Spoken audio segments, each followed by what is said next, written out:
Welcome to VET S.O.S podcast. Remember, don't drown the sea of transition. Grab the VET S.O.S lifeline. We're brought to you by the Who You Know Network and proud members of the Parade Deck community. We can also be heard now on Reach Across America Radio, Thursdays at 4 p.m. You can find Reach Across America Radio on iHeartRadio, Odyssey, and the TuneIn app. Today, we're sitting down with Bob Thomas, President and COO of Operation Homefront. This is going to be one of those great conversations about a great organization. I really can't wait to jump into this one. Keith, back in the saddle again. How you doing today, brother? I'm doing well. I'm stoked for this one. I mean, I've heard about Operation Homefront a bunch in my years of being in the mentorship space and all that kind of good stuff. So I'm really excited to chat with Bob and get to know more about the program. And it's Giving Tuesday to boot. So yeah, I think we might have a good candidate for this go around. So this is great stuff, Sean.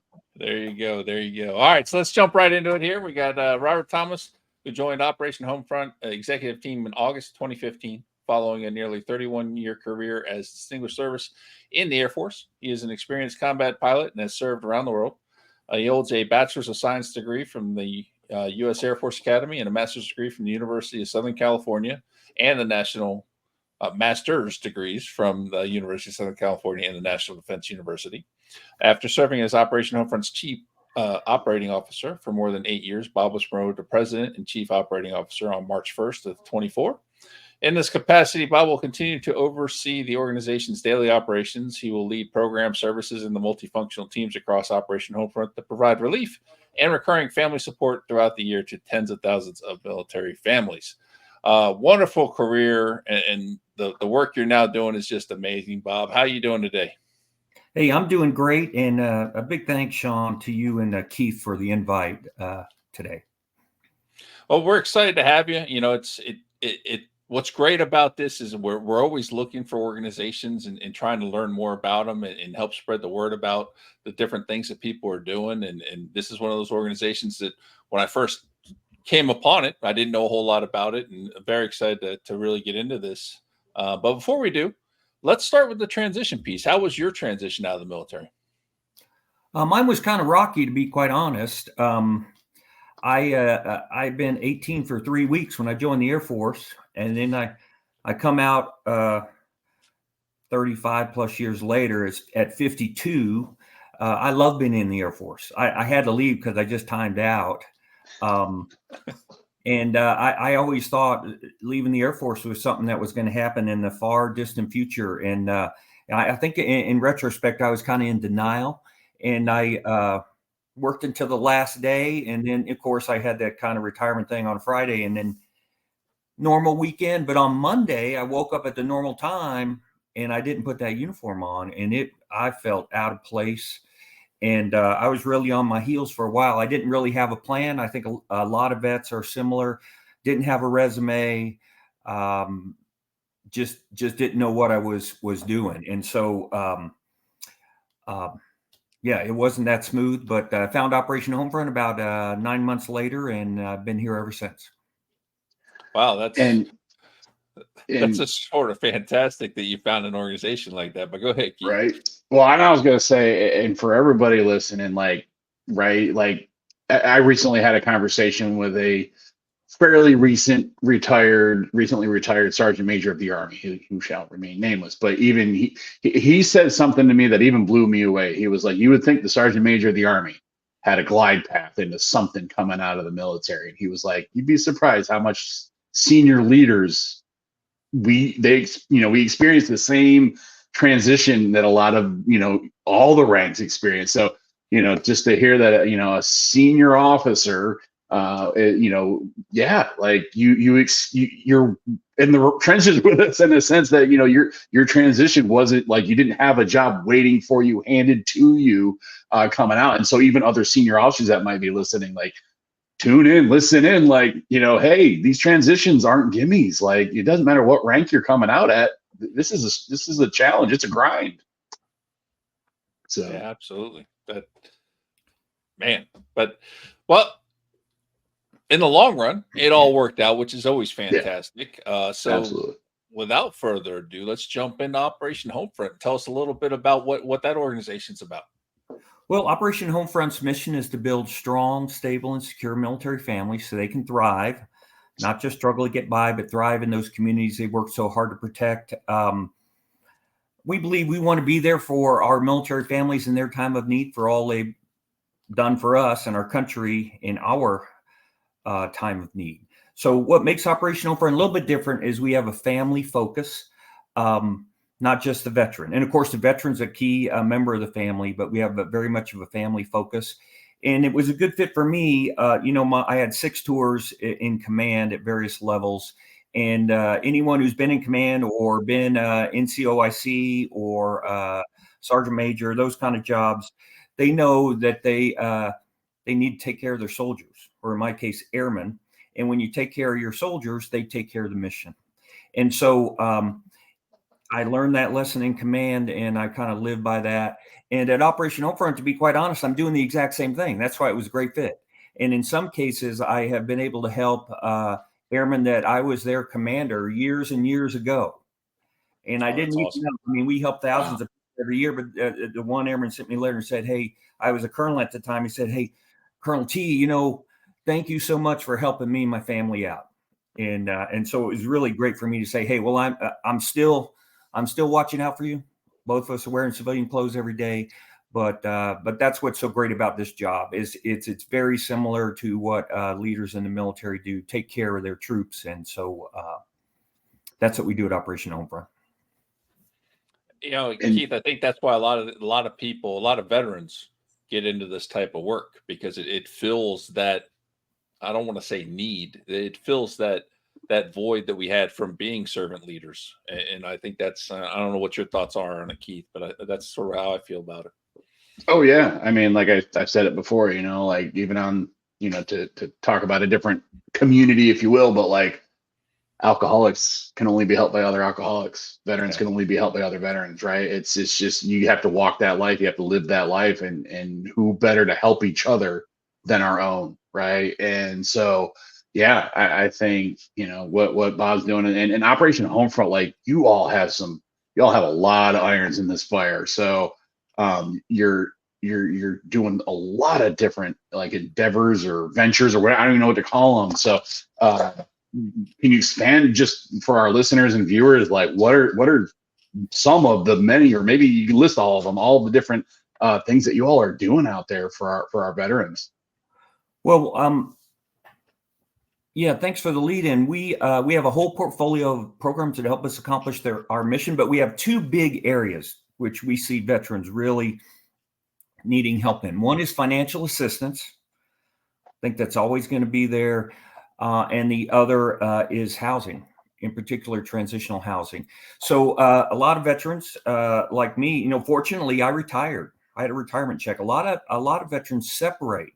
They don't have a retirement check, or there are VA cases under adjudication, and maybe they get a disability rating at some point in time, but they're not getting the pay right now. So veterans, as soon as they get out, are at risk, because that paycheck is not coming every month, and they may not have that civilian job lined up right away. We find that most veterans that we work with go through 2 to 3 civilian jobs before they find that one that really works for them. And so those are months and weeks without a paycheck, and they have a family to take care of. So we want to be there in our critical financial assistance program, some of our other programs, to catch those veterans before they do kind of the mistake I made, which is, okay, well, I got a credit card, so I got money. And then your credit card starts to get maxed out, and you say, well, I'll get another credit card. Unfortunately, credit cards are easy to get.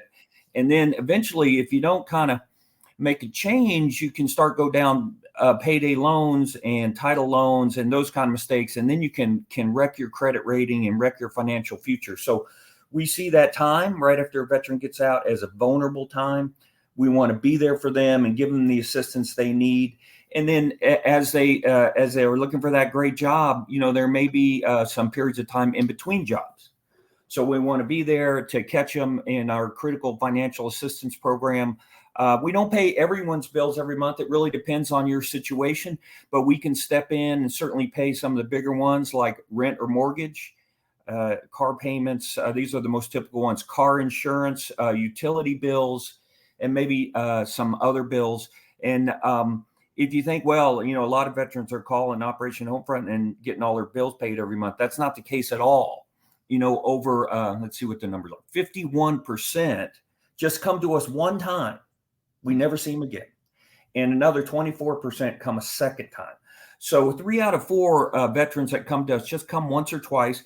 We help them get through that difficult period of time, and then they're off to a bright future. In a similar vein, we have some recurring family support programs. We have a program where we give backpacks full of school supplies to kids. We focus on active duty pay grades E1 to E6. Why? Because they tend to have young kids and a lot of bills and a small paycheck, nothing more than that. We also have a holiday meals. About this time of year, we give a family a meal. This year, it's priced at $70. Fixins for a meal, could be a gift card. It depends on the donor. And then we have another program for new and expecting moms. It's a baby shower program. I'd never been to a baby shower before I took this job, but I've been missing out. It's a real celebration of a new family member.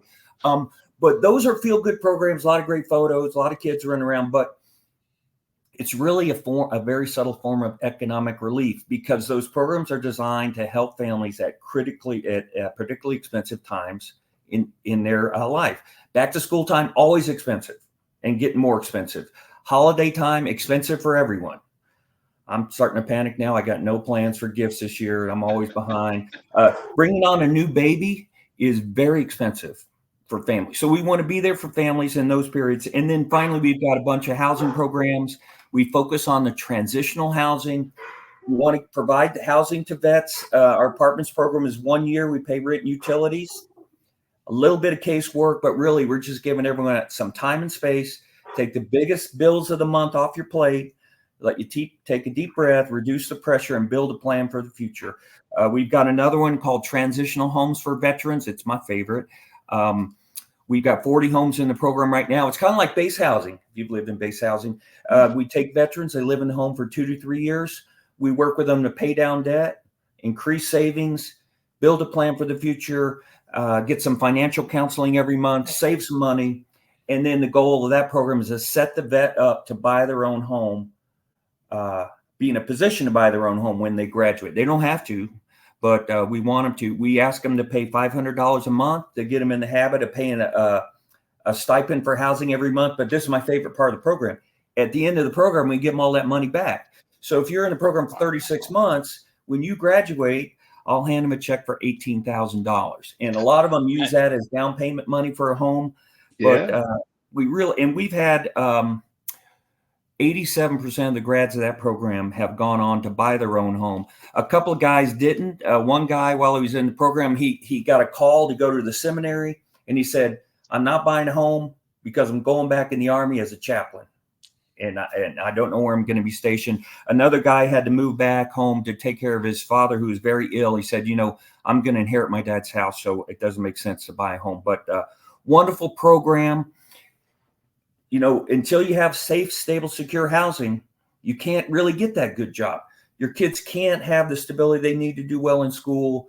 You can't find that doctor you make a connection with and build a long-term relationship with. So we really try to hit at those issues that the veterans really need help with.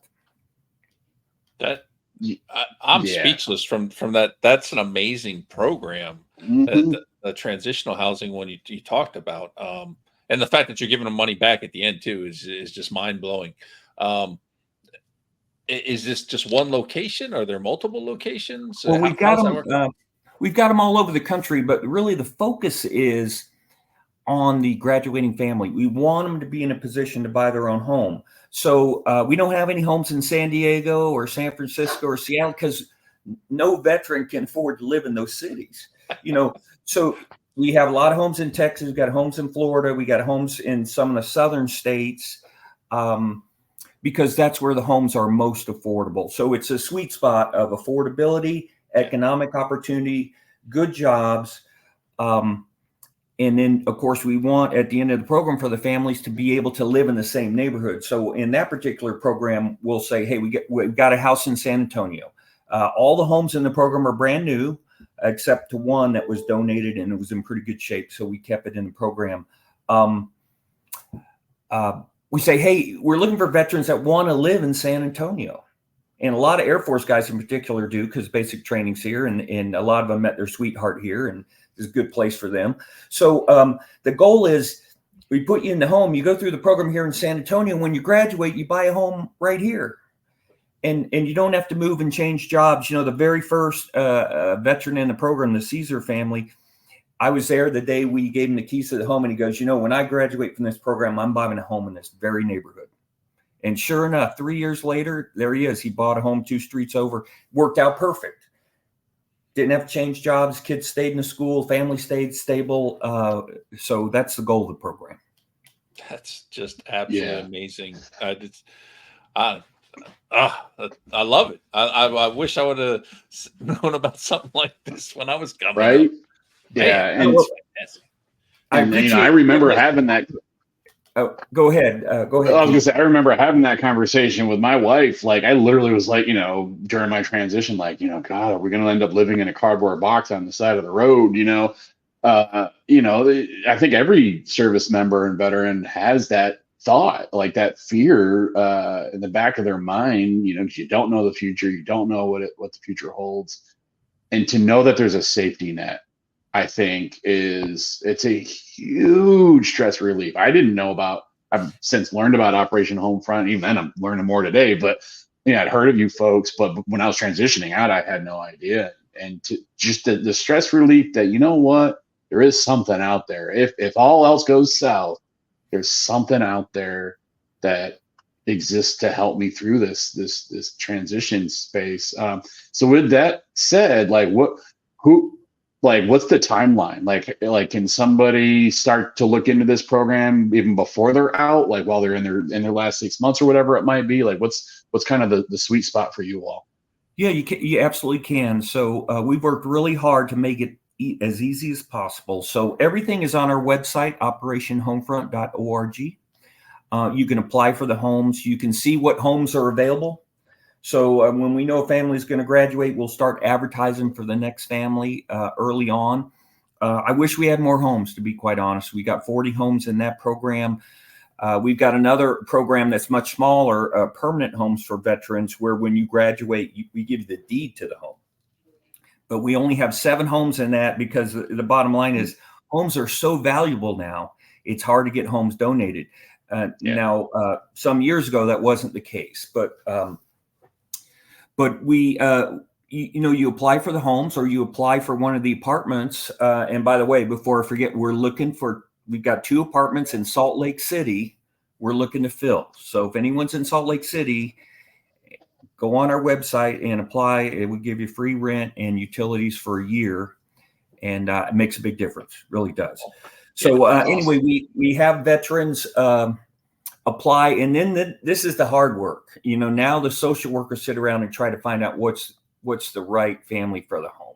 So in some cases, we have dozens and dozens or even hundreds of families apply, but we only have one home. So that's kind of heartbreaking because we'll pick one, but the next family on the list is very deserving, and I wish we had more homes, but we help as many vets as we can. But the bottom line, to answer your question, is go to the website and put your name on the list. And then we'll ask for some very basic stuff like your DD 214 and some of those kind of service related things. And then off we go. So are you guys looking to partner with other organizations, maybe even home builders or anything like that? Or, we do. Do you? Well, we do. So in our permanent homes for veterans, we have 3 builders that support the program: Pulte Homes, Meritage Homes, and U.S. Bank. So Pulte donated 4 brand new homes this year. I mean, these are beautiful homes. I'd love to live in these homes. Every time I go to one of these, I was like, man, this is nice. And same with Meritage and U.S. Bank. They donate the homes outright. I mean, very, very kind. And these are expensive homes. These are $350,000 homes. The other homes in the program, we partner with a lot of, like Pillsbury donates to the program every year. Some other foundations, the Clark Foundation, some other organizations. We have a big golf event in Dallas every year, and we raise enough money in that one event with the Veterans Financial Services Advisory Council to buy a home. So every year we have the big golf event. Everyone has a wonderful time. Use the proceeds to buy a home.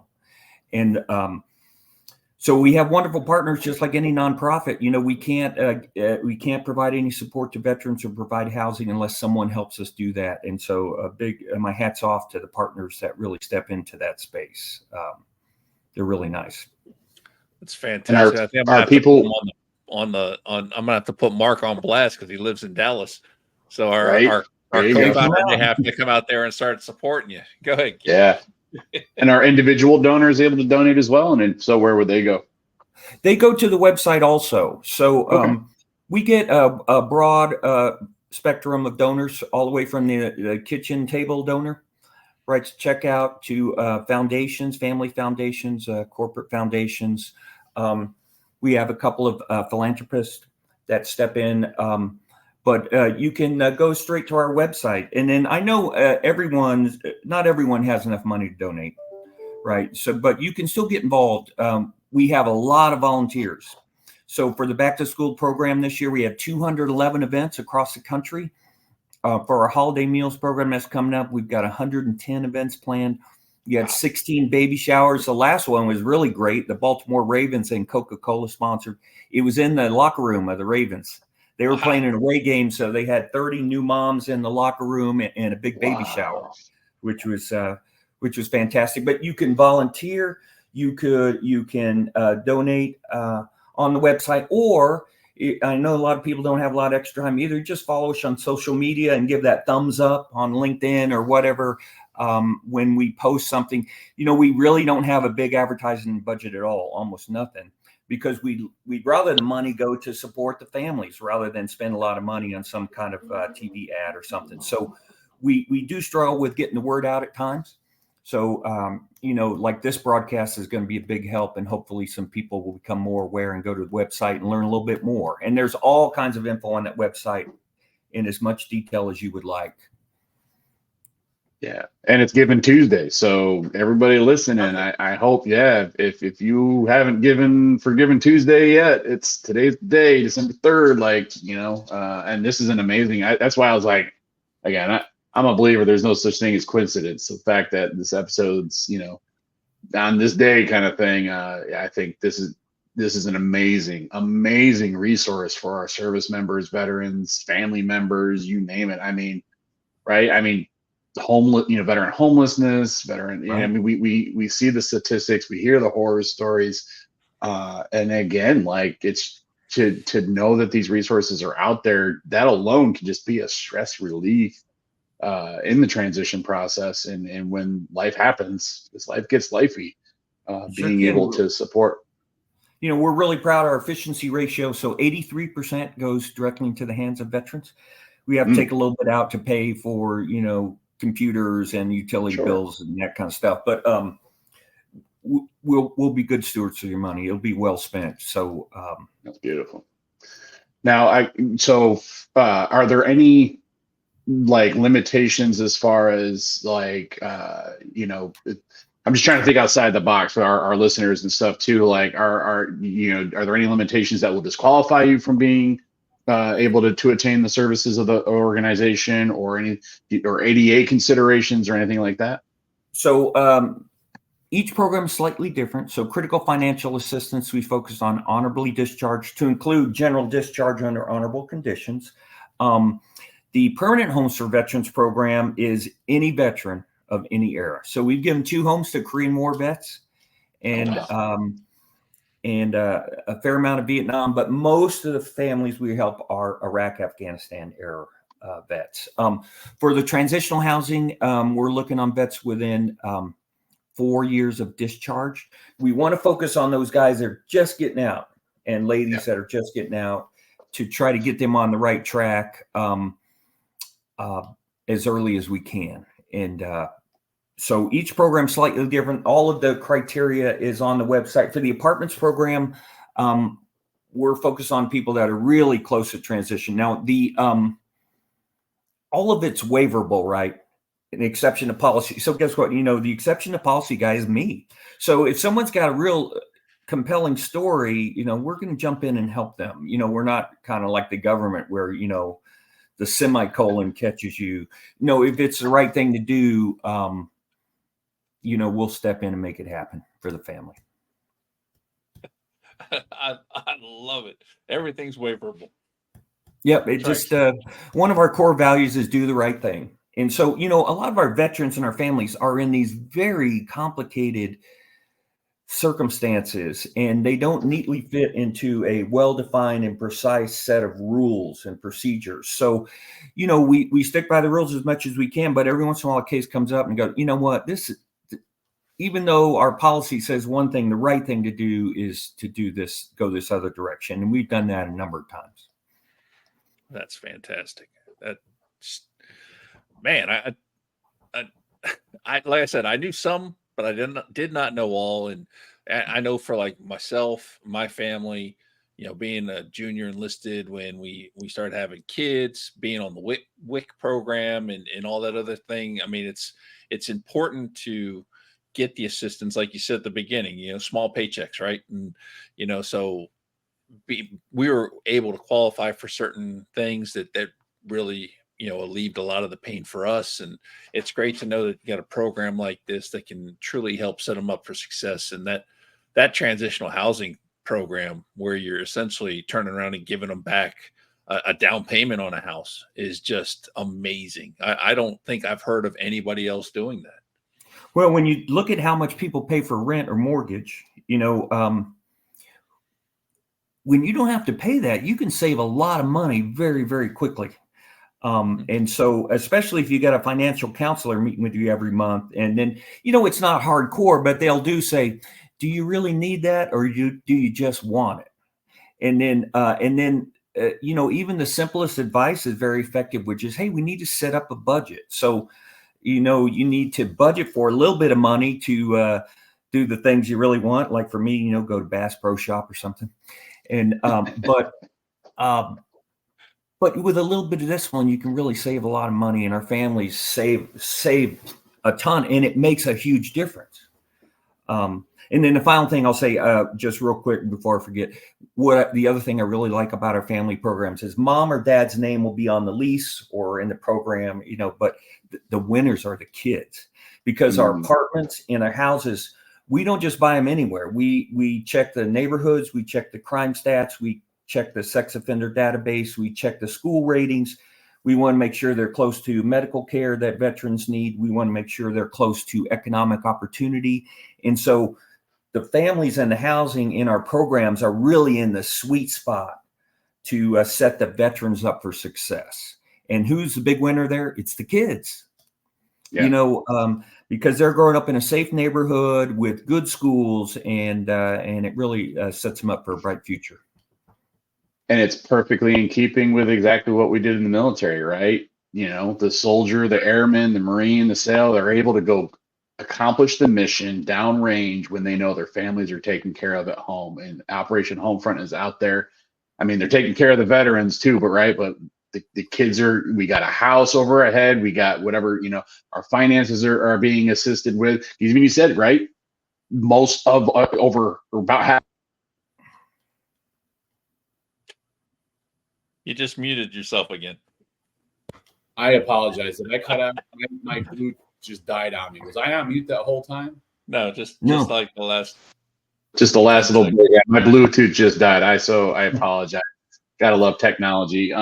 Anyway, I don't remember I don't know what y'all heard, but all that to say, I'll just put a bow on it. Y'all are doing an amazing job taking care of our veterans, and it's a one-time thing, right? Like most of them, right? They just you them out, and it's all they need. Because veterans, we can succeed. Like, we can do it. We're driven. Sometimes we just need a little bit of that help. So unfortunately we're at time, Bob. This has been an amazing episode. I love this. I love learning more about you. Like I said, I've heard about y'all, but even I didn't know all the breadth and depth that you all went to. So to all of our listeners and folks, again, it's Giving Tuesday. If you feel like led to give to an organization that's going to directly impact the life of a veteran and their family, this is the organization. Operation Homefront is the one you want to. All of our guests, I'm sure they could, but this is an amazing organization. So with that said, we are at time, good sir. I do apologize. It flew by for me. And so with that said, one more time, you plugged it several times, but one more time for the folks listening and tuning in and watching, what's the best way for them to get a hold of you and or their organization to help out or sign up for services? It's operationhomefront.org. Full spectrum, learn more about the org, learn how to volunteer. You can donate, you can apply for all of our programs right on that one website. It's mobile device enabled. I learned a new term here from IT guys, which means you can do it from your cell phone. It's really easy.